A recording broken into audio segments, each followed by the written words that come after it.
एक छोटे से गांव में माधव नाम का एक बूढ़ा किसान रहता था। उस साल भीषण सूखा पड़ा था। आसपास के सभी खेत सूखकर दरक चुके थे, लेकिन माधव रोज कड़ी धूप में अपने सूखे खेत में दरांती लेकर निकल पड़ता।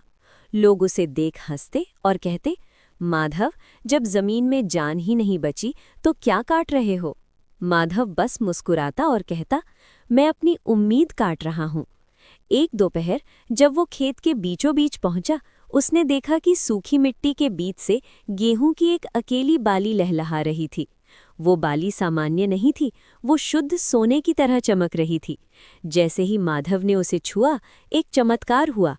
उस एक बाली से निकलने वाली सुनहरी आभा पूरे खेत में फैल गई।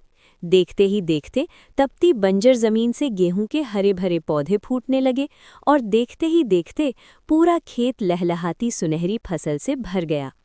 पूरा गांव ये चमत्कार देखने उमड़ पड़ा।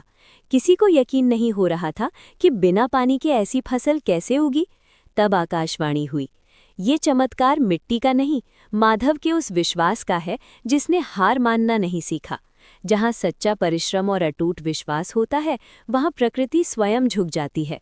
उस दिन के बाद माधव के खेत का अनाज कभी खत्म नहीं हुआ और उस गांव में फिर कभी कोई भूखा नहीं सोया।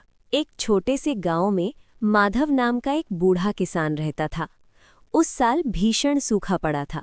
आसपास के सभी खेत सूखकर दरक चुके थे, लेकिन माधव रोज कड़ी धूप में अपने सूखे खेत में दरांती लेकर निकल पड़ता। लोग उसे देख हंसते और कहते, माधव, जब जमीन में जान ही नहीं बची तो क्या काट रहे हो? माधव बस मुस्कुराता और कहता, मैं अपनी उम्मीद काट रहा हूं। एक दोपहर जब वो खेत के बीचों बीच पहुंचा, उसने देखा कि सूखी मिट्टी के बीच से गेहूं की एक अकेली बाली लहलहा रही थी। वो बाली सामान्य नहीं थी, वो शुद्ध सोने की तरह चमक रही थी। जैसे ही माधव ने उसे छुआ, एक चमत्कार हुआ। उस एक बाली से निकलने वाली सुनहरी आभा पूरे खेत में फैल गई। देखते ही देखते तपती बंजर जमीन से गेहूं के हरे भरे पौधे फूटने लगे और देखते ही देखते पूरा खेत लहलहाती सुनहरी फसल से भर गया। पूरा गांव ये चमत्कार देखने उमड़ पड़ा। किसी को यकीन नहीं हो रहा था कि बिना पानी के ऐसी फसल कैसे उगी। तब आकाशवाणी हुई। ये चमत्कार मिट्टी का नहीं, माधव के उस विश्वास का है जिसने हार मानना नहीं सीखा। जहाँ सच्चा परिश्रम और अटूट विश्वास होता है, वहाँ प्रकृति स्वयं झुक जाती है।